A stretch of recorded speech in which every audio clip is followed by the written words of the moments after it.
국민 라디오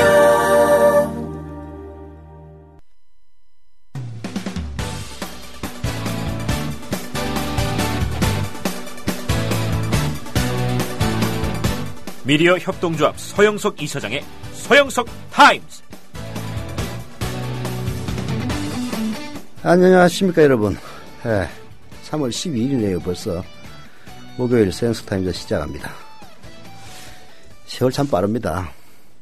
2015년 왔다고 새해맞이 강릉 행사를 한 게 어제 같은데 벌써 2달이 넘어서 3월도 중반을 향해 치닫고 있습니다. 세월은 쏜살같이 흐르니까 우리 청취자 여러분들도 1초 1초를 의미 있게 살아갈 수 있도록 노력해 주시길 부탁드립니다. 자, 나이가 들어서 세월이 무상함을 느끼면 누구나 하는 이야기인데요. 뭐 젊은 사람들은 아무리 얘기를 해도 잘 이해를 못하더라고요. 그 얘기를 하려고 서두를 끄는 건 아니고 아라뱃길 아시죠 여러분들? 경인 아라뱃길. 젊은 사람들은 오히려 더 관심이 없을 수도 있습니다. 왜냐하면은 아라뱃길 갈 일이 없어요. 그러나 저희들같이 50대 60대들은 많이 갑니다. 왜 가느냐? 자전거 길이 있기 때문입니다. 저도 여름에 자전거 타고 어디죠? 거기가 김포입니다. 김포쯤 가가지고 거기서 이제 아라뱃길로 들어가서 인천항까지 쭉 자전거 길이 나 있어요. 그래서 가봤는데 그 자전거 길을 위해서 판 운하, 그 운하 파는데 2조 원 이상 들었습니다. 2조 2,500억 원 들었죠. 요즘은 조자가 워낙 많으니까 이 돈이 얼마나 큰지 잘 짐작을 할 수가 없는데요. 조 단위는 뭐 월급 한 300~400만 원 받는 사람이 평생이 아니라 수백 평생을 모아도 모을 수 없는 돈이 조입니다.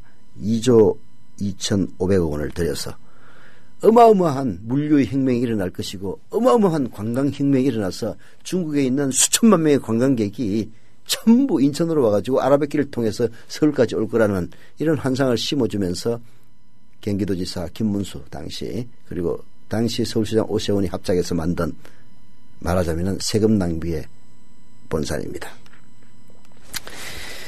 오늘 기양신문 기사를 보니까 한국수자원공사가 그야말로 자백을 했습니다. 개통 3년째인 경인 아라뱃길 이용률이 저조해서 대책을 강구하고 있다고요. 인천 앞바다와 서울 한강을 연결하는 18km 경인 아라뱃길. 원래 거기는 굴포천이었습니다. 굴포천의 홍수 조절과 수도권의 물류 혁신 그리고 문화 관광 레저를 통한 지역 경제 활성화 다 될 거라면서 결국은 대국민 사기를 쳤던 거죠. 2012년 5월 개통이 됐습니다. 경인항 가보면요 어마어마합니다. 무려 배가 12척 그리고 이쪽은 11척이 동시에 접안할 수 있을 만큼 큰 항구입니다. 경인항 인천터미널이죠. 그리고 경인항 김포터미널 지금은 거의 매일 텅 비어 있습니다.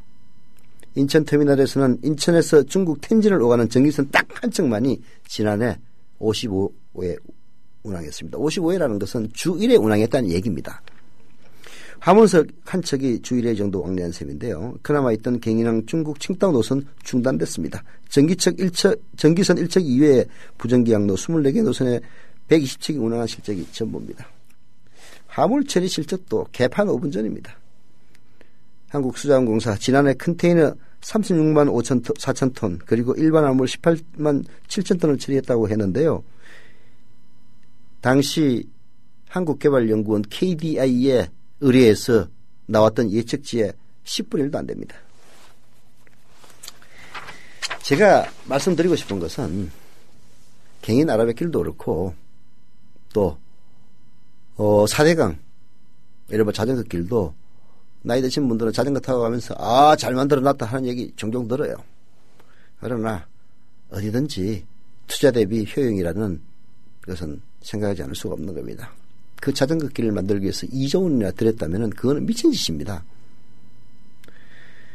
차라리 한강변에 뭔가 조성을 하고 자전거길을 만든다면 그건 이해가 가요. 시민들이 많이 이용이라도 하니까.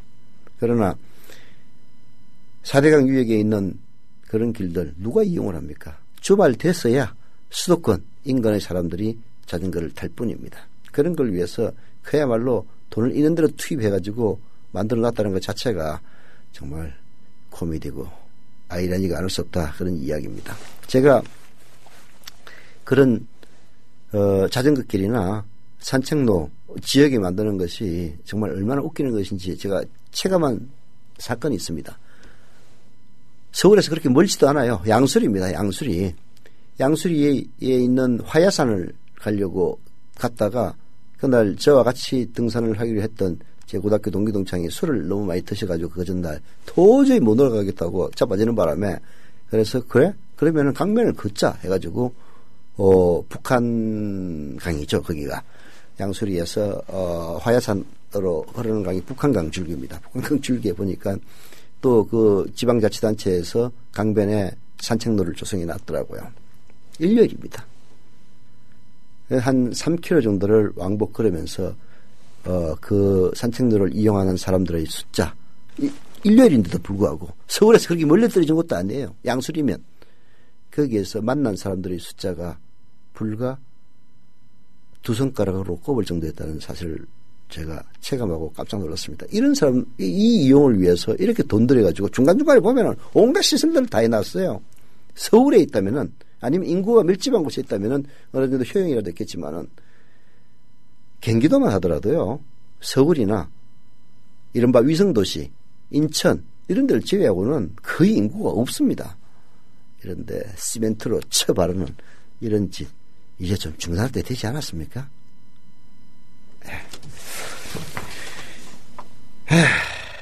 참 이런 이야기를 매번 해야 되는 저 자신도 요즘은 좀 힘이 빠집니다. 뭐 좀 이런 얘기를 하고 하면 세상이 좀 바뀌어야지 말이야. 이건 뭐 맨날 얘기하면 니들은 찢어라, 우리는 우리 꼴렌대로 한다라는 정권을 무려 8년째 쳐다보고 있으려니까 정말 힘 빠집니다. 그러나 여러분들, 청취자 여러분들은 힘 빠지지 마십시오. 자, 광고 듣고 오늘 본격적인 서영석 타임즈 시작하죠. 지상철 조합원 신청 광고입니다. 강화대교 앞에서 개념 부부가 만드는 개념 곰탕, 연지연 곰탕. 연지연이란 가마솥의 장작불로 온종일 구워내는 곰탕을 서로 나누어 이어지는 인연이란 뜻입니다. 연지연 곰탕이 민주주의를 열망하는 조합원 여러분과 국민의 건강을 책임지겠습니다. 곰탕 포장 판매는 한 팩 800g에 7,000원이며 7팩 이상은 무료 배송으로 드립니다. 연지연 곰탕은 강화대교 입구에 위치해 있습니다. 단체 주문 예약 및 포장 주문 전화번호는 010-7252-1114, 010-7252-1114, 031-989-9968. 조합원 단체 예약은 10% 할인해드립니다.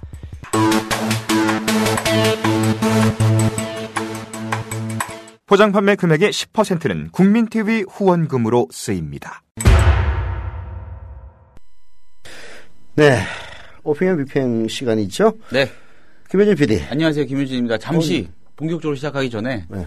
한은희 기준금리를 내렸네요. 누가? 한은희요. 네. 기준금리 또 내렸어요? 예, 기준 뭐 계속 버티고 있다가 결국은 내린 거죠. 네. 한국은행 금통위원회가 오늘 열렸는데 네. 2%였죠. 네. 1.75로 네. 예, 2.5% 포인트 내렸다고 합니다. 우리 또 저기 경제에 해박한 김혜진 PD 해설 좀 해주지. 그게 무슨 의미가 있는 거지? 아니 뭐, 청취자들은 예. 기준금리를 내렸다면은 뭐 내리면 좋은 거 아니야? 뭐 이렇게 생각할 수도 있어요. 저보다는 훨씬 다들 더 잘하시겠지만은 네. 뭐 굳이 뭐 아주 러프하게만 해보자면 일단 기본적으로 지금 경기 부진, 저물가 네. 예, 고착화되고 있으니까 네. 돈을 뭐 좀 풀자는 그런 기조겠죠. 통화량을 늘려가지고 돈이 좀 흐르게 하겠다는 것인데 네. 기본적으로 한국은행의 목적은 물가 안정이기 때문에 그간 그렇게 버텨왔던 것이죠.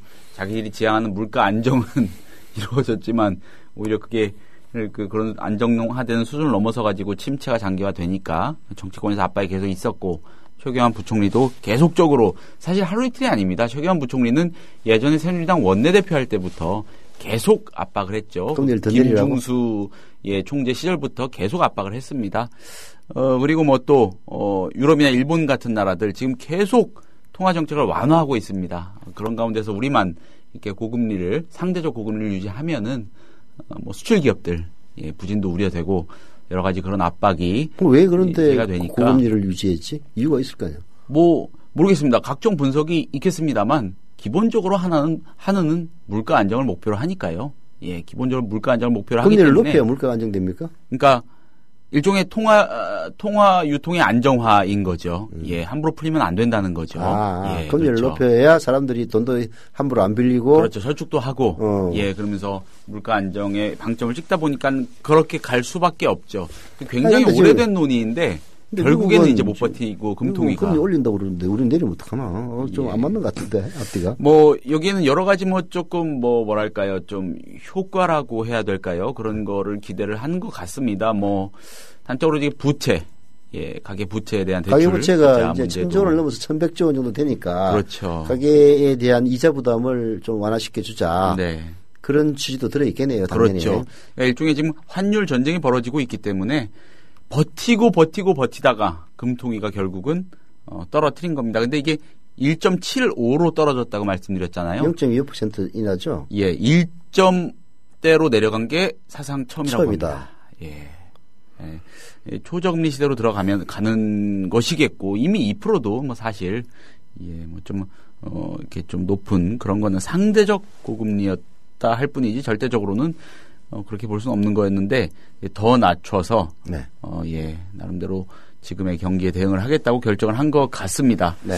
자, 그리고 또 이게 주목이 되는 그런 댓글이 하나 있어가지고 요거 좀 읽어드리고 시작하면 좋을 것 같아요. 세숙길 정아님이 올려주셨어요. 네. 자, 제가 읽어드리겠습니다. 잘들 들어보시면 좋을 것 같습니다. 이 18세 미만 자녀 있는 가정 올해부터 1인당 1년에 한 번 50만 원씩 자녀 장려금 지급받을 수 있다고 합니다. 아이고, 18살 넘으니까 또 이런 게 나오냐. 참나. 예, 이게 뭐 그렇게 큰 돈은 아닐 수 있습니다만은 그래도 준다고 하니까 또 챙길 수 있는 혜택은 챙기시는 게 좋겠고 조건이 있습니다. 이 헛벌이 내지는 부부 합산, 그러니까 맞벌이 하는 경우는 그 두 사람의 소득을 합친 거, 그리고 헛벌이 하는 경우에는 당연히 벌고 있는 한 사람의 연봉이 4천만 원 미만인 경우입니다. 4천만 원 미만인 경우고요. 그러니까 가계 소득이 4천만 원 미만인 경우라고 볼 수 있겠죠. 그런 경우라면 누구나 신청 가능하다고 하고요. 자, 그리고 중요한 게 신청 기간이요. 5월 1일에서 6월 1일. 예. 다가오는 5월 1일에서 6월 1일. 딱 한 달간이라고 합니다. 예. 신청 안 하면 그냥 끝이라고 하고요. 국세청이 신청을 받습니다. 자, 이 세숙길 정아님께서 요 관련 정보가 있는 인터넷 홈페이지 주소까지 URL이라고 하나요? ULR이라고 하나요? 아무튼 그거까지 붙여주셨는데 요거 참고들 좀 하시면 좋을 것 같습니다. 꼭 한번 살펴보시고 혜택 받으시라고. 받을 수 있는 혜택은 다 챙겨서 받으실 필요가 있겠습니다. 갑자기 하는 얘기 기준금리 얘기 살짝만 전하려고 했는데 배경 설명을 요구하셔가지고 굉장히 당황했었습니다. 예. 그 정도는 기본이지.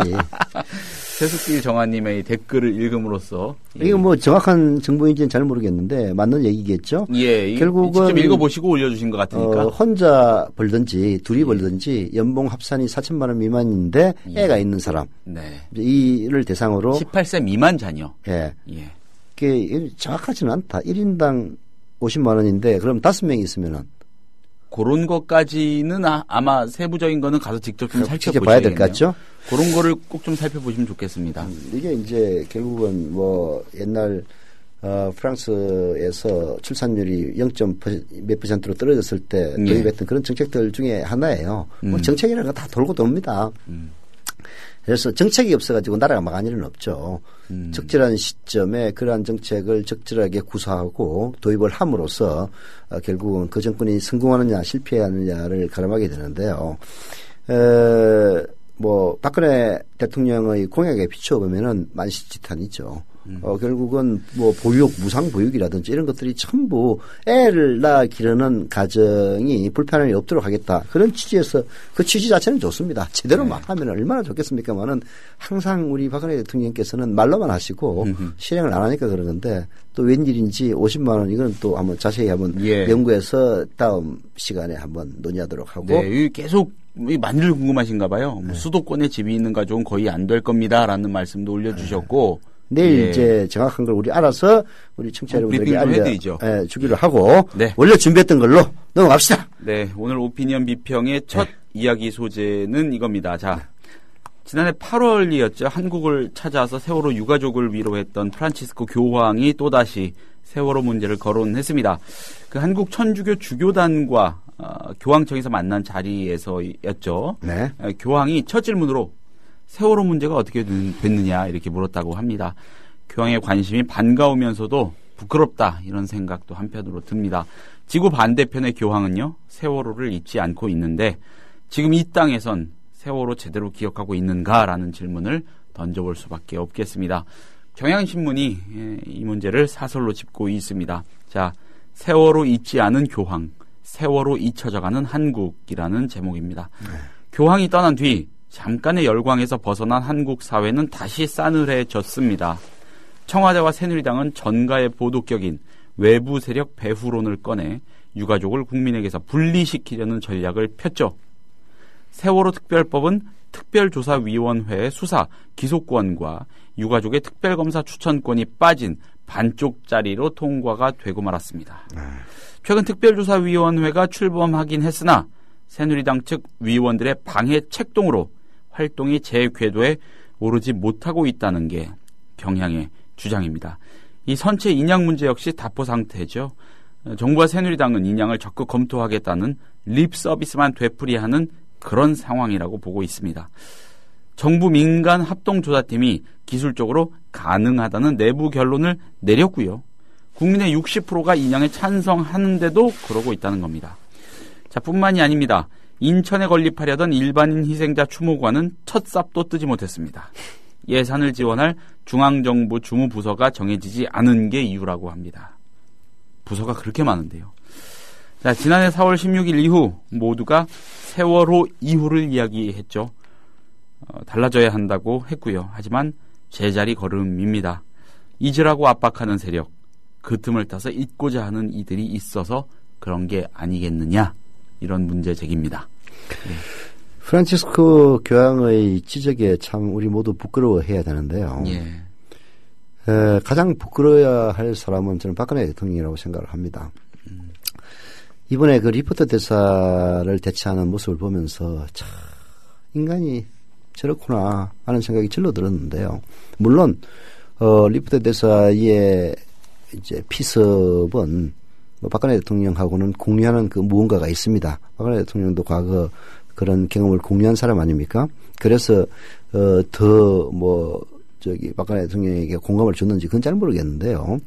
그러나 리포터 대사 해외 순방 갔다가 그냥 달려와서 제일 먼저 쪼르르 문명을 하는 박근혜 대통령의 모습을 제가 TV를 통해서 잠깐 지나면서 봤는데 진짜 박근혜 대통령의 얼굴에는 진심이 묻어 있었습니다.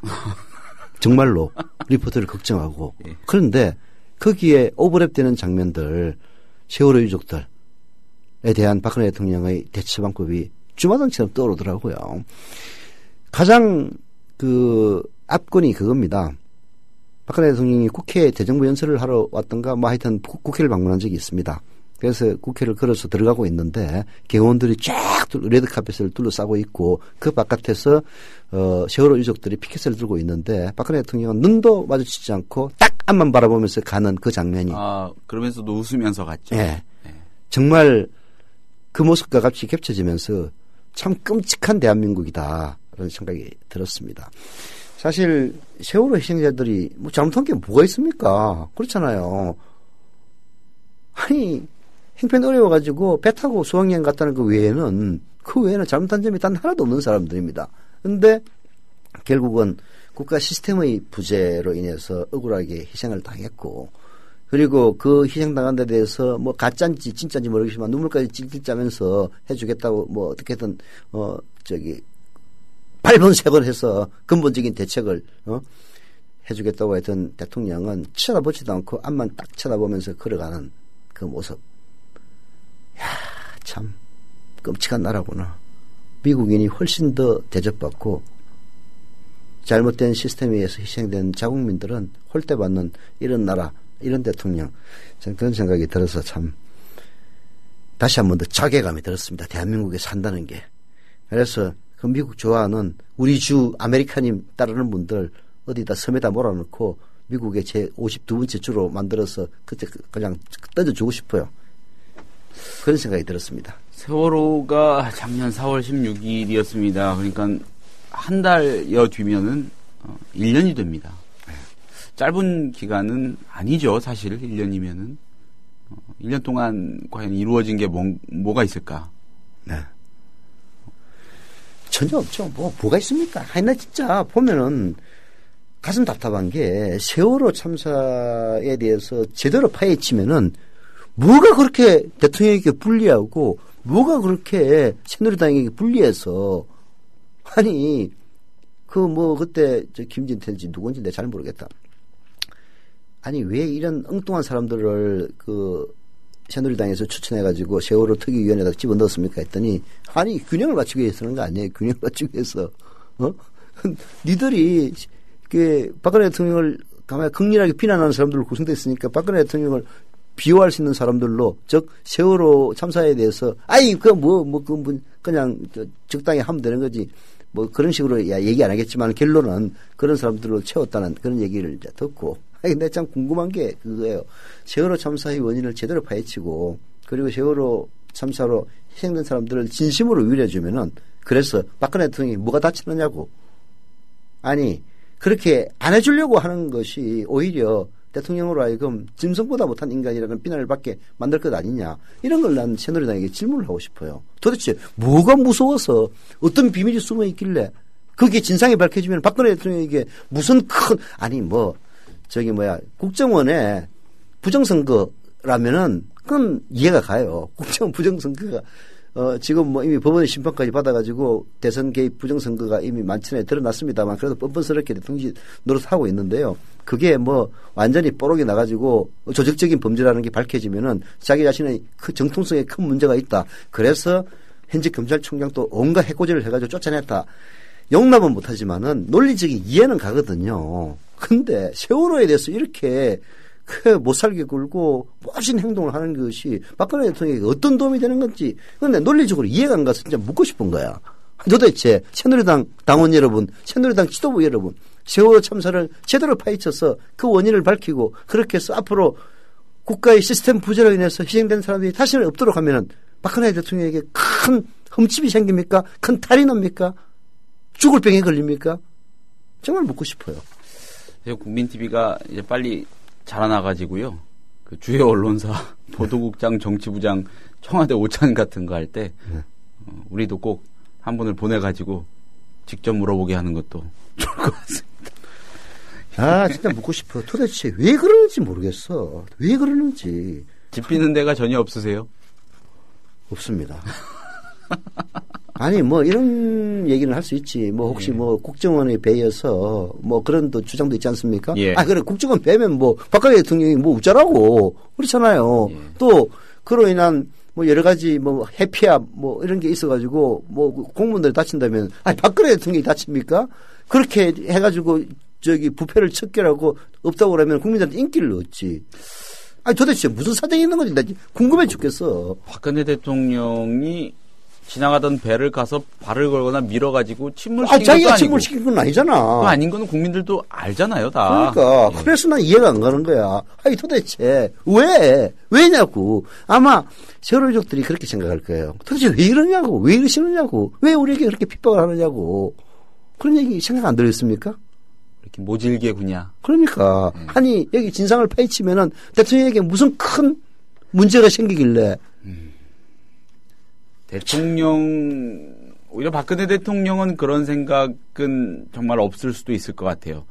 어쩌면 정말 사심 없을 수도 있죠. 네. 주변에서 보조하는 사람들이나 어떤 이해관계가 당장의 이해관계가 걸린 그런 여권 정치권 인사들이 오히려 더 그런 프레임을 짜가지고 대통령마저도 그런 프레이밍 속에 가둬버린 게 아닌가라는 생각도. 그럼 대통령이 멍청한 거죠. 한마디로. 이리 보나 저리 보나 안타까운 교황은 잊지 않고 있다는 거를 다행으로 여겨야 할지. 부끄러운 거죠. 부끄러운 겁니다. 지금 뭐 개고기 고양이 고기를 갖다 바치고 하는 것도 우리 부끄러워해야 돼요. 참 부끄러움을 모르는 인간들이 대한민국의 주류라는 걸 보면 참 억장이 무너집니다. 자, 다음 이슈로 가보겠습니다. 사드 얘기 좀 해보겠습니다. 미국 고고도 미사일 방어 체계죠. 사드의 한국 배치 논란으로 지금 시끄럽죠. 리퍼트 대사 피습 사건이 논란인 와중에 새누리당 지도부가 원내 지도부가 사드 배치의 필요성을 주장한 이후에 연일 정치권에서 공방이 벌어지고 있는 겁니다. 자, 어제 청와대가 새누리당의 사드 공론화 요구에 대해서 미국의 요청이 없었기 때문에 협의도 없었고 결정된 것도 없다 이렇게 기존 입장을 재확인한 것은 불필요한 논란으로 안보 이익이 심각하게 훼손될 수 있다는 우려에 따른 것으로 뭐 일단 표면적으로는 그렇게 보입니다. 청와대가 이게 사실이라면은 그러면은 미국에서 요청도 안 했는데 새누리당 지도부가 미국 무기를 못 사줘가지고 안달했다 그런 얘기 아니에요. 아니 그게 지금 팩트죠. 미국은 한반도도 유력 후보 지역 중에 하나로 살펴는 보고 있는 단계이죠. 근데 그러니까. 공식적으로 뭐 물밑에서 외교적으로 이 비선으로 지금 대화를 하고 있을지는 모르겠지만 어쨌든 공식적으로 요구한 바도 없고요. 그냥 그런 상황입니다. 우리 거를 좀 사다가 해줬으면 좋겠다. 한국이 직접 이런 얘기는 더더욱 한 적이 없고요. 그러면은 주한미군 부대에 우리가 알아서 배치하겠다. 뭐 이런 것조차 논의된 바가 없으니까. 아니, 이 인간들은 그야말로 국민 세금 알기를 그야말로 지들 주머니 돈 쌈짓돈으로 안 와봐. 사드 한 세트가 3조 원이 넘고 그게 어느 정도 실효성을 담보하려면은 어차피 공중에서 떨어지는 미사일을 요격하기 위해서 만든 게 사드 아닙니까? 이 사드라는 거는 요격이라는 건 항상 어렵습니다. 특히 그 성층권을 지나가지고 대기권으로 떨어지는 미사일의 경우에는 속도가 마하 15, 20 나와요. 이게 인간이 낼 수 없는 속도입니다. 한마디로. 이게 중력에 의해서 떨어지기 때문에 어마어마한 속도가 되는 거예요. 이걸 요격을 하려면은 한 개 갖고는 불가능해요. 화망을 구성해야 됩니다. 미사일도. 그래서 미니멈 7세트 필요하다 보통 전문가들 그렇게 얘기하거든요. 7세트가 동시에 쏴도 답이 나갈 수도 있는 거죠. 그것도 장담할 수 없는 그런 시스템이란 말이에요. 한 세트에 3조 5천억이면은 7세트면 20조 원 넘는 돈 아닙니까? 4대강 때문에 지금 온갖 걸 말아먹고 이명박 다 돈 털털 털어먹은 덕분에 박근혜 대통령 예산 없다고 담배값 올리고 술값 애들 올리고 밥을 주네 마네 지금. 애들 밥을 주네 마네 온갖 쇼를 다 하고 있지 않습니까? 그런 판에 미국에서 요구도 안 하는데 20조 원 무기를 사주겠다고. 야, 진짜. 니들 알아서 기는 걸까요? 해도 너무한다. 이런 생각이 절로 듭니다. 자, 한국일보 사설로 좀 보겠습니다. 준비 없이 던져진 사드 논란 그만 접는 게 옳다. 이런 제목입니다. 사드 배치 여부는요. 한반도의 외교, 안보 지형을 바꿀 수 있는 중차대한 문제죠. 이는 모든 국민이 너무 잘 알고 있습니다. 당장 북한의 격렬한 반발을 부를 것이 뻔하고요. 일본 등 주변국에는 군사 재무장을 부추기는 잘못된 신호를 보낼 수가 있습니다. 자, 우리가 만약에 사드를 배치해 놓고서요. 일본의 보통국가화에 반대하는 목소리를 낸다면은 아베가 코웃음을 치겠죠. 야, 니들은 씨발 온갖 걸 다 만들어 놓고 아니 우리 못한다고 그렇게 얘기하겠죠. 한중 관계 전반에 심대한 부작용을 초래할 가능성 이거는 두말할 필요도 없고요. 어떻게 보면 가장 두려운 대목입니다. 이런 문제를 치밀하고도 전략적인 숙고 없이 리퍼트 대사 피습 사건 이후 분위기에 휩쓸려 느닷없이 제기한 것은 국익에 도움이 되지 않는 경솔한 행동이었습니다. 만약에 대미 부채의식으로 사드 논의를 꺼낸 것이라면 국가안보를 외교적 흥정물로 전락시켰다는 점에서 더욱 있을 수 없는 일이라는 것이죠. 이 사드 배치 여부는 한반도의 외교 안보 지형을 바꿀 수 있는 중차대한 문제입니다. 당장 북한의 격렬한 반발, 이거 제가 잘못 인설했습니다. 죄송합니다. 똑같은 그런 내용이네요. 자, 아무튼 이 미국은 어떠한 공식적인 요청도 하지 않고요. 심지어 유력 후보지로 한국을 검토하고 있다는 그런 공식적인 발언조차 없었던 상황입니다. 모르지 미국을 조국으로 하는 일부 인간들이 미국이 사드를 한국에 팔아먹고 싶어한다 이런 걸 그 귀신같이 눈치를 채고 야 우리가 선제적으로 해서 충성심을 보이자. 대미 충성심을 보이자. 뭐 그런 취지에서 했는지 잘 모르겠는데 대한민국의 문제는 그겁니다. 보수, 애국 이런 우익들이 그들의 조국이 한국이 아니라는 게 문제예요. 제가 언젠가 어떤 분하고 토론을 하다 이런 얘기를 했습니다. 강대국의 우익은 자기 나라를 사랑하지만은 약소국의 우익은 자기 나라를 사랑하는 게 아니라 다른 나라인 강대국을 사랑하는 우익이다 이런 얘기를 하더라고요. 보니까 그럴듯해. 미국의 애국 보수들은 미국을 진짜로 사랑하는 사람들입니다. 모든 것을 미국의 이익 속에서 재단을 하고 미국의 이익을 통해서 쳐다보기 때문에 불합리한 일들을 많이 해요. 다른 약소국의 이해를 갖다가 무시하고 이게 미국의 보수 우익들입니다. 근데 그 근본에는 미국에 대한 사랑이 뭐 잘못된 사랑이라 하더라도 깔려 있거든요. 근데 대한민국의 보수를 보십시오. 그들이 적은 대한민국이 아니에요. 지금 사드를 갖다가 지금 뭐 애들 밥 주는 것도 벌벌벌 떨면서 나태해진다고 이런 그 낯가리는 그런 일어나면 사람들 나태해진다는 그런 낯가리는 인간들이 수십조 원이 들어가는 그런 거를 한국에 도입하자고 스스럼없이 대미 부채의식이라고 얘기를 하던데 하지 않습니까? 그 사람들이 조국이 대한민국입니까? 저는 그 사람들이 조국은 미국이라고 봐요. 아마 모르긴 몰라도 자기의 근거지의 상당 부분을 미국에다 옮겨놨는지도 모릅니다. 그래서 한반도에 전쟁이 나면 제일 먼저 튈 사람인지도 몰라요. 난 그런 의심이 들어요. 솔직한 얘기로. 부채의식이라면 뭐가 있을까요? 일단 어젠가요 얘기했던 그 전자권 문제가 있을 수 있겠고요. 가깝게. 부채의식이라면 저런 거겠지. 뭐 그런 부채의식을 갖고 있는 사람들도 이제 거의 다 죽고 남아나지도 않지만은 뭐 6.25 때 결국은 남쪽의 반공주의 세력을 구한 사람들이 미국이니까 미국에 대해서 그게 옛날 저런 거하고 똑같은 거야. 참 16세기나 21세기나 찌그리 똑같은지 그 숙명사상 그게 제조지연이라고 얘기를 했어요. 예. 그렇죠. 사실 뭐 또 전혀 틀린 말도 아니야. 뭐 솔직히 톡 까놓고 얘기하면은 그 2조 576년 뭐 거의 600년 가까운 시기 한 정권이 지탱했다는 것 좀 웃기는 거거든요. 중간에 정권이 바뀔 수 있는 시기가 바로 임진왜란 때라고 저는 생각을 합니다. 근데 명나라가 참전해가지고 결국은 우리 국토는 아주 작사를 내놨지만은 선조는 구해줬으니까 왕실의 입장에서 보면 제조지연이지. 그래서 항상 사대하고 자기의 조국이 대한민국이 아니라 명나라인 것처럼 그제를 하다가 병자호란 나지 않았습니까? 배청했죠. 네, 병자호란 때는요 의병도 없었습니다. 임진왜란 때 의병들이 얼마나 홀대를 받았으면 병자호란 때는 의병도 없었겠어요. 물론 전격적으로 쳐들어왔기 때문에 뭐 일어날 여지도 없이 바로 그냥 임금이 사로잡혀가지고 대가리 받고 그냥 300구고도를 했기 때문에 뭐 의병이 안 일어난 그런 측면도 있긴 있습니다만은 여하튼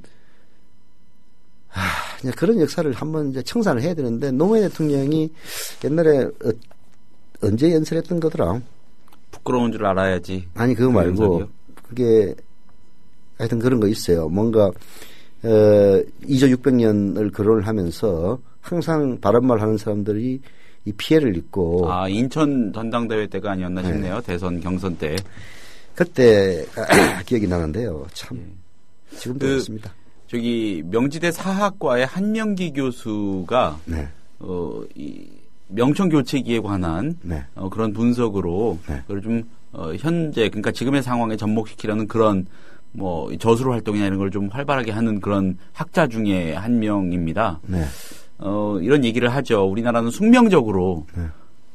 얘들 편에 설래, 얘들 편에 설래라는 그런 선택의 기로에 놓일 수밖에 없었고 역사적으로 그때 선택을 잘못한 결과 병자호란이랄까 뭐 임진왜란도 어떻게 보면 큰 맥락에서 그런 선상에 있는 것이겠고요. 그런 걸 겪을 수밖에 없었던 불행한 숙명적인 역사를 안고 있었다는 거죠. G2 시대 아니겠습니까? 뭐 그 학자 한명기 교수 같은 경우는 지금을 일종의 명청 교체기에 비유해서 바라보는 것 같아요. 결국은 어느 쪽을 명나라는 미국이고 청나라는 중국이고 뭐 그렇게 빗댈 수 있겠죠. 어느 쪽의 손을 함부로 들어주는 것 자체가 위험할 수도 있겠고, 네. 뭐 영리하게 어느 쪽 편을 때로는 들어야 될 수도 있겠는데 아무튼 그 가운데서 항상 다른 나라의 전장으로 우리 영토를 내어줘야 했고요. 우리 국민들이 피해를 입었고 뭐 그런 역사가 반복돼 왔다는 겁니다. 그런 역사가 되풀이되지 말라는 법이 없다는 경고를 하고 싶은 거겠죠. 그 역사학자는. 예. 누구지? 최인우의 광장인가 소설에 보면은 그런 장면이 나와요. 그때 밤에는 빨치산이, 예. 낮에는 국방군이 지배했던, 말하자면은 6.25 전쟁 일어나기 직전. 예. 그때 어떤 사람이 밤에 자고 있는데 구두발로 사람을 깨우면서 예. 후레쉬로 비추니까 그 뒤에 누가 있는지 모르죠. 그러면서 너 어느 편이냐고 총을 들이대고 묻습니다. 너 어느 편이냐? 너 빨치산이냐? 국방군이냐? 묻는 거야. 근데 후레쉬를 비추고 있기 때문에 뒤에 어느 놈인지를 몰라. 국방군이 있는지 빨치산인지 모르는 거야. 빨치산이 있는데 국방군이라고 얘기하면 쏴 죽일 거 아니에요. 예. 뒤에서 총을 겨누고 있는. 총을 겨누면서 후레쉬를 비춰가지고 총을 겨누면서 너 어느 편이냐고 묻는 그런 게 이제 최근의 광장이었나 이청준 소설이었나 나오는데 우리는 늘 대한민국 국민들은 그런 말하자면은 선택을 강요당하는 그 선택의 결과가 무엇인지 모르는 상태에서 그런 참 비극적인 삶을 살아왔던 과거가 있죠. 그래서 이걸 이제 떨쳐나가려면은 참 진짜 특단의 조치가 필요한데. 어떻게 보면 그래서 조금 외교적인 어떤 철학의 결과물이었던 거라고도 생각할 수 있을 것 같아요. 동북아 균형자론을 노무현 대통령이 얘기했었던가요? 네. 있죠. 그런 차원의 접근도 필요한 시기가 아닌가 싶은데. 우리가 잘 몰랐던 게 우리 댓글에 다 나오네. 네. 그게 아까 2조 600년 예, 동안 하는 그 그거는 연설이 대선 후보 수락 연설. 인천 경선 때는 장인어른 빨갱이 의혹 논란에 관해서. 예, 아까 총 들고 후레쉬 비추는 거는 이청준의 소문의 외기야. 맞아. 예. 기억나. 감사합니다. 야, 예. 치우지아님은 등거리 외교인 동북아 균형자론이 답이죠라고 비슷한 생각을 떠올리셨네요. 자, 아무튼 여러 가지 생각할 거리를 던져주는 사드 논란이었습니다. 자, 다음 이슈로 넘어가 보겠습니다. 그러죠. 지난해 11월 홍준표 경남도지사가 공언을 이미 했었습니다. 사실 그 공언한 대로 다음 달부터 경남도의 학교 무상급식이 중단이 됩니다. 홍 지사는 그 대신에 학교급식에 지원했던 도 예산 643억 원을요. 서민자녀 교육지원 사업으로 돌리겠다고 밝혔죠. 그러나 저출산을 극복하고 공교육을 강화하려면 기본적으로 교육 재정을 더 확충하는 게 올바른 방향이라는 지적이 분출하고 있습니다. 이런 고민 없이 윗돌 빼서 아랫돌 괴는 식으로 학교급식 문제 접근하는 것은 잘못된 발상이고 공감을 얻기도 힘들 거라고 다수의 언론이 얘기를 하고 있는데 제가 보기에는 또 다수의 보수 진영에서는 공감을 얻을지도 모릅니다. 진중권이가 트윗에서 얘기했다고 누가 기사 써놨대. 황진표 씨 철 좀 드시오라고. 자, 한겨레 사설 가보겠습니다. 네. 복지 우선순위 무시한 홍준표의 포퓰리즘. 홍 지사가 도 예산의 학교급식 지원을 중단하겠다고 처음 선언할 때만 해도 그가 내세운 명분은 도교육청이 감사를 거부해서 재정 투명성을 확보할 수 없다는 것이었죠. 이제 도교육청이 감사를 받겠다고 했지만 홍 지사는 보편적 급식 지원 대신에 저소득층 자녀에 대한 선별적 교육 지원 사업이란 새로운 명분을 내걸고 학교급식을 무력화하려고 하고 있습니다. 자신이 이미 내려놓은 결론에 따라 골대를 옮긴다는 비난 들어도 싸다고 한겨레는 지적을 합니다. 이런 홍 지사의 태도에는 개인의 야심 때문에 급식 문제를 정치적 논란거리로 활용하겠다는 의도가 엿보인다는 겁니다. 참 점잖게 지적하네. 그러나 홍 지사가 내세운 학교급식 지원 중단 논리는 그 방향이 기본적으로 잘못됐다 이런 겁니다. 네. 지금 우리 사회의 가장 큰 문제가 저출산과 고령화인데 이중 저출산 문제 해결을 위해선 큰 틀에서 보육과 교육을 국가가 책임진다는 자세를 갖고 대처해 나가는 게 옳다는 것이죠. 무상급식을 보편적 복지냐 선별적 복지냐 하는 차원이 아니라 국가가 교육을 책임지는 의무교육 서비스의 확대라는 차원에서 바라보는 게 타당하다는 얘기입니다. 도지사가 도민의 뜻도 묻지 않고 교육 문제에 이념을 끌어들여서 정치적 논란을 불러일으키는 것이야말로 무책임한 포퓰리즘의 전형이라는 겁니다. 홍준표 씨는 네. 만약에 그 기회만 준다면 분명히 이런 얘기할 사람입니다. 야, 의무교육을 왜 하냐? 부자들한테는 돈 받고, 예. 서민들에게만 선별적으로 의무교육을 시켜. 의무교육이라는 게 무상교육입니다. 예. 그렇잖아요. 학비 안 맞는다는 얘기 아닙니까? 예. 분명히 그러고도 남을 인간이에요. 그래서 특정 예를 들어서 연소득 부부 합산 5천만 원 이상인 가구의 학생들로부터 등록금을 받아가지고 그 돈으로 5천만 원 이하에게 지원하겠다 이지랄 할 인간입니다. 교육이 그래서는 안 된다는 거는 뭐 얘기만 하면은 입이 아픈 얘기 아니에요. 그 아까 얘기했다시피 뭐 가난을 낙인 효과라고 그러지. 예. 예. 참 어렸을 때 그 낙인 효과라는 게 저도 낙인을 지켜봤던 사람입니다.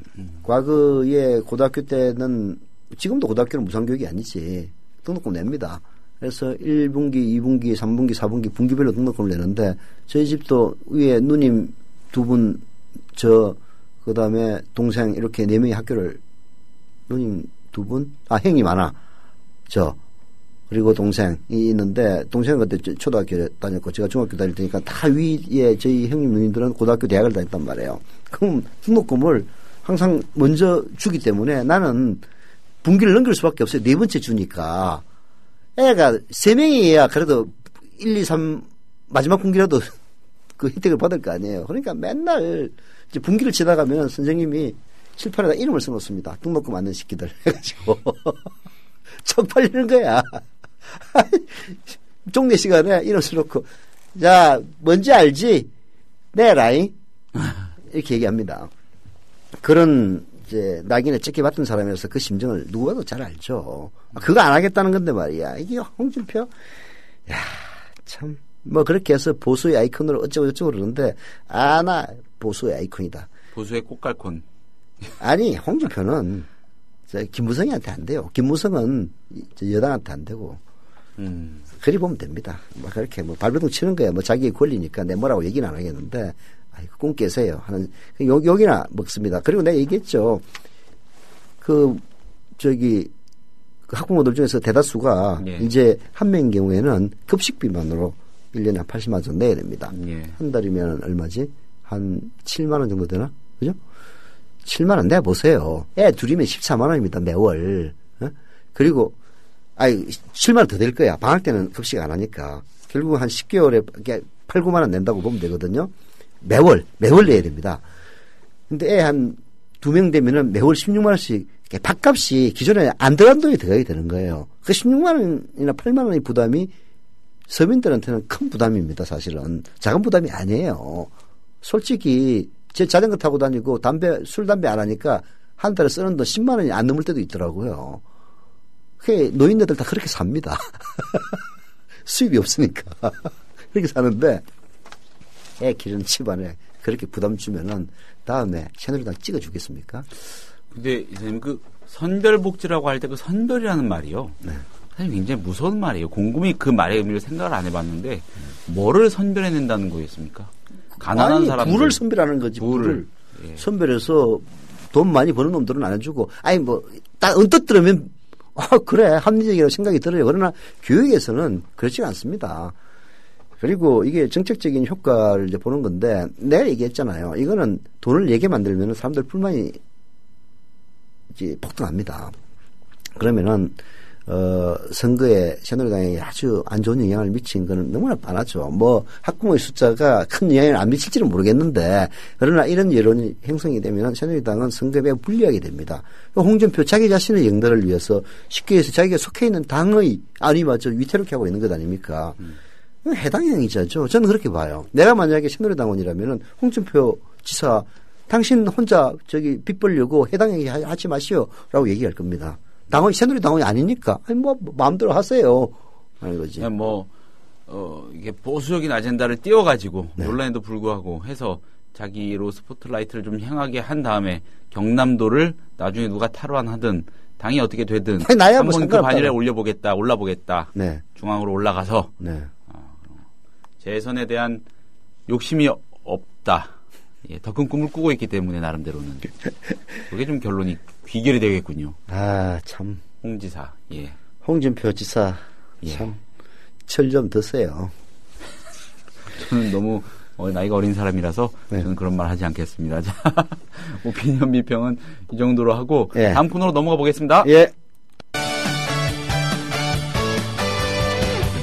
지금 여러분께서는 관록의 정치기자 서영석 미디어 협동조합 이사장이 진행하는 서영석 타임즈와 함께하고 계십니다. PD브리핑 순서입니다. 김현준 PD, 오늘 주제는 뭐죠? 네, 누리과정 땜질 처방이라는 주제로 오늘 PD브리핑을 준비해봤습니다. 네. 나름의 그 취재 과정을 거쳐가지고 이 누리과정 논란의 현재 진행 상황, 네. 현 시점에 어디까지 와 있는지를 정리를 좀 해봤습니다. 네. 좀 얘가 은근히 복잡하더라고요. 네. 그래서 일목요연하게 정리가 안 되는 분들이 많이 계실 것 같아요. 저도 그랬고 네. 기사들이 굉장히 파편적입니다. 요즘은 인터넷 매체가 그 우후죽순으로 나오다 보니까 PD브리핑을 들으면은 정리가 되는 거야. 그래서 한번 정리를 자 해보겠습니다. 네. 여야가 어제요, 이 지방재정법 개정, 지방재정법을 고치겠다. 그리고 만 3에서 5세, 우리 나이로 하면은 이르면 4세에서 7세, 그러니까 우리 나이 4세 이상 미취학 아동 중에 대다수겠죠. 네. 이런 아이들의 무상보육인 누리과정 지원 국고 예산 5,064억 원 집행, 이렇게 두 가지입니다. 네. 지방재정법 개정 5,064억 원 집행, 요거를 4월 중에 동시에 처리하기로 합의했습니다. 네. 정부 역시 누리과정이 중단되는 일은 없을 것이라며 예산 문제 때문에 이에 맞춰 차질 없이 예산을 집행하도록 준비하겠다, 이런 뜻을 밝힌 바 있죠. 네. 자, 그러나 지방재정법이 통과되더라도 지방교육청이 지방채 발행을 하지 않으면 또 누리과정 중단 논란은 되풀이될 수 있어서 이거 미봉책에 불과하다, 이런 지적이 나옵니다. 네. 미봉책과 땜질 처방의 연속선상에서 아직 벗어나지 못했다, 이런 얘기입니다. 네. 자, 올 한 해 동안 누리과정에 필요한 전체 예산은 3조 9천억 원 정도 된다고 합니다. 이 중에 사드 한 세트 값이구만. 그러네요. 이 중에 부족한 예산은 지금 현재 1조 8천억 원 정도 된다고 하고요. 네. 자, 3조 9천억 정도, 거의 4조 가까이 필요한 상황에서 네. 1조 8천억 원 정도가 부족한 겁니다. 네. 이런 겁니다. 이 가운데 5,065억 원은 국고로 지원하고 네. 나머지 1조 2천억 원은 지방교육청이 지방채를 발행해갖고 메우도록 하기 위해서 오는 4월 중에 지방재정법 개정 작업까지 하겠다, 이런 겁니다. 지방채를 발행하면 그건 안 갚나? 지방재정법을 개정해가지고 네. 지방교육청들이 이 지방채 발행을 할 수 있는 법적 근거를 만들어주겠다라는 것이죠. 지방채를 발행해서 그거 빚으로 하겠다, 그 얘기 아니에요? 그렇죠. 그래서 그 빚 내면은 이자 줘야 되고 그 원금은 언젠가는 갚아야 될 것 아니에요? 그것까지 정부가 좀 어느 정도 보전을 해주는, 좀 보조를 해주는, 그것까지 지금 같이 이루어져야 되는 건데. 일단은 빚으로 하고. 네. 뭐 그런 자, 거 문제는 봅시다. 여야가 합의한 지방재정법은 네. 지방교육청이 지방채를 발행할 수 있도록 하는 법적 근거를 마련하는 것일 뿐이고요. 네. 역시나 근본적인 해결책이 되지 못한다는 점입니다. 내 얘기가 그 얘기 아니야. 우리는 빚 안 내겠다. 네. 이러면 어쩔 수 없는 거죠. 자, 4월에 여야 합의로 지방재정법이 통과되더라도 말씀드렸던 대로 지방교육청이 지방채를 발행할 것인지 여부는 별개의 문제입니다. 그러니까 지방교육청들한테 너네 무조건 지방채를 발행해, 너네 무조건 빚 내, 돈 마련해, 이렇게 강요할 수 없는 거 아니겠습니까? 예를 들어서 지방재정, 교육청 재정하는 게 딱 정해져가 있어요. 예. 되게 교부금으로 이루어지기 때문에 그 해에 예산이 확정이 되면은 교부금은 딱 퍼센티지가 정해져 있습니다. 예. 그래서 얼마 나올지 딱 그냥 이게 뭐 수입이 크게 늘어나고 그런 게 아니거든요. 네. 그러면은 빚을 지방채를 발행하면은 일단 쓸 수는 있겠지만은 네. 그 이자는 어떻게 부담할 것이며 그것도 결국 지방교육청의 재정에서 충당해야 될 것 아니에요. 네. 그렇게 한 10년 가면 빚에 빚을 낳아가지고 그냥 파산하는 결과도 올 수가 있는 거죠. 우리는 지자체 기관들이 파산하는 사례를 여러 번 봤죠.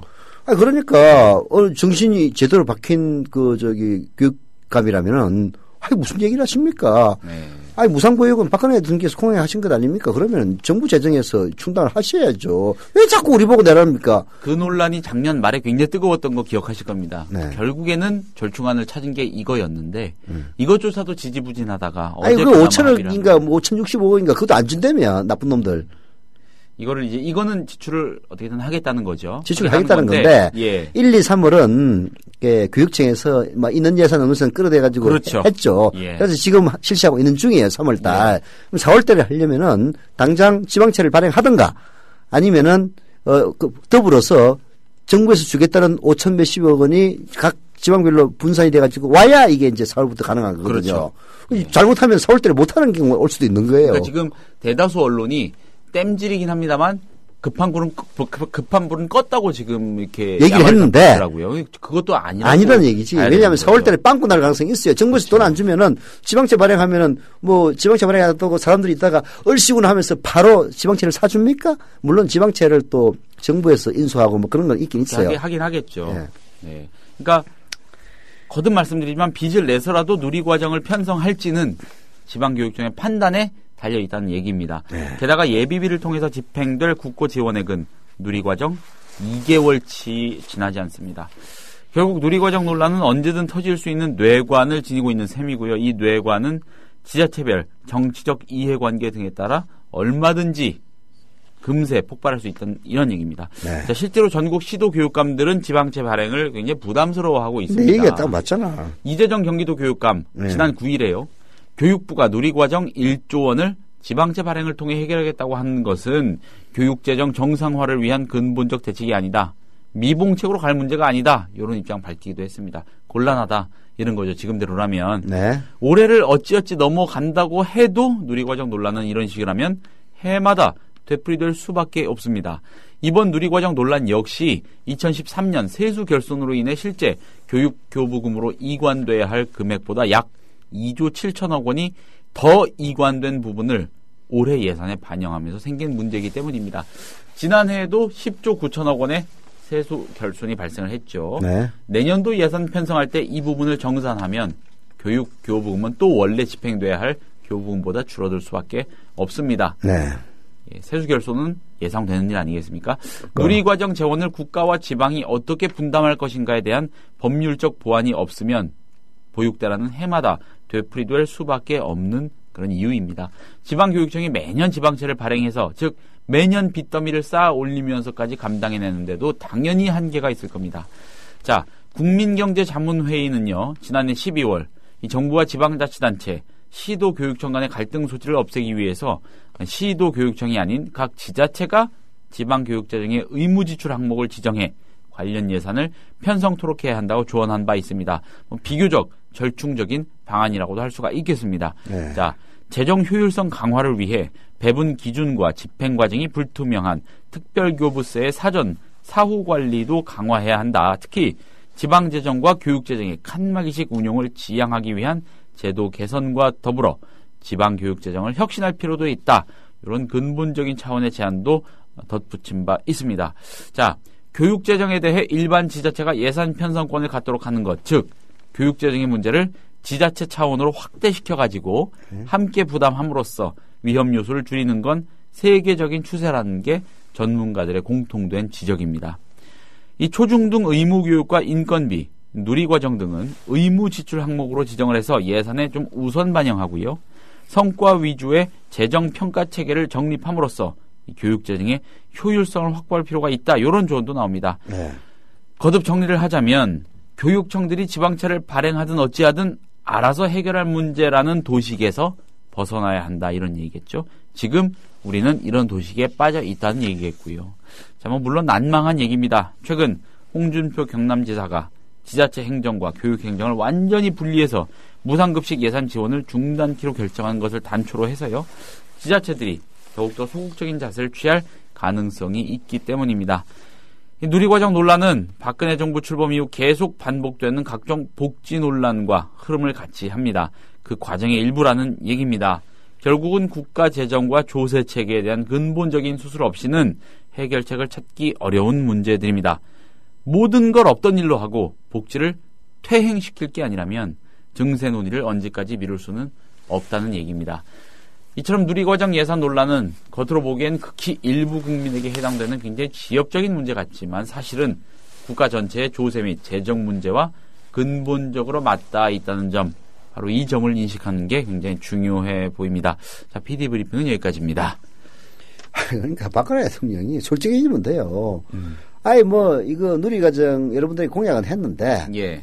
이 공약을 시행하려니까 돈이 없습니다. 돈을 마련하려면 부자들한테 세금 걷어야 되는데 이건 내 절대 못합니다. 예. 그러니 죄송합니다만은 누리과정 없던 일로 합시다. 그럼 돼요. 그럼 되는 것이, 아유, 대소를 끝이야. 여기야 얻어먹겠지. 아니, 안 하는데, 저기, 3살부터 5살까지 해준다 해가지고 찍어줬더니 이렇게 배신 때려? 여기 알겠죠. 다음에 안 찍어주면 되는 거니까. 그러면은 오히려 요건 먹더라도 깨끗하게 끝날 문제입니다. 제 부담도 안 지우고. 근데 지금 이제 이 새누리당과 박근혜 정권의 제일 원칙은 부자들과 대기업에 대해서 절대 세금도 걷을 수 없다는 거 아닙니까? 이 대원칙 속에서 움직이는 거예요. 나머지는 걷을 수 있어. 꼼수, 담배값. 국민 건강을 위해서 담배값 올렸는데 국민 건강을 위해서 술값 왜 못 올리겠어? 그렇잖아. 그리고 국민들이 전체적으로 비만이다. 식품값도 올리면은 적게 먹을 테니까 국민 건강을 위해서 좋다. 식품값 올리시오. 우유 많이 먹어가지고 애들 비만해지고 있어. 우유값도 올리시고. 이런 식의 꼼수 정세를 하고 있지 않습니까? 이런 상황에서는 돈이 없단 말이에요. 돈이 없는 거지. 돈이 없으면 솔직하게 얘기를 해야지. 왜 자기가 공약은 자기가 해놓고 표는 자기가 얻어놓고 교육감들이 무슨 죄가 있다고 니들 예산 가지고 해라 이 자식들아. 그래? 돈 없어? 그럼 니들 빚냈어. 빚내게 내가 법 고쳐줄게. 이거는 깡패도 아니고 이거 무슨 이런 악당이 있습니까? 이거는 진짜 행패예요. 행패. 대통령 만들어놨더니 온 나라에다가 분탕질을 치고 행패를 부리고 있는 겁니다. 아니 박근혜 대통령을 지지했던 분들 좀 얘기 좀 해보세요. 이런 행패 부리라고 당신들 박근혜 대통령 찍어줬습니까? 묻고 싶어요 진짜. 그래서 찍어줬다고 하면 어떡하죠? 그러면은 저 분리 독립시켜 줄 테니까 저기 어디 대부도에 땅 하나 앞에 있는 무인도를 떼줄 테니까 거기 들어가서 살아라고. 그래서 미국 가가지고 우리 미국에 좀 편입시켜 주세요. 이렇게 하던가 그러면. 교육청들이 갑자기 빚더미에 앉게 생겼는데 교육감들은 또 머리가 터지겠죠? 미국에서는 그런 방식으로 해가지고 파산하면은 교원들 가문했답니다. 끝내죠 오늘은. 네. 알겠습니다. 자 오늘 여기까지 하겠습니다. 내일 아침 10시 반에 뵙겠습니다. 들어주신 여러분 고맙습니다. 네. 국민라디오 팟캐스트 응원하는 가장 쉬운 방법 아시나요? 다운로드하기, 별점 주기, 댓글 달기, 구독하기. 국민라디오 팟캐스트 널리 알리는 가장 쉬운 방법 다운로드하기, 별점 주기, 댓글 달기, 구독하기. 기억하세요. 다운로드하기, 별점 주기, 댓글 달기, 구독하기.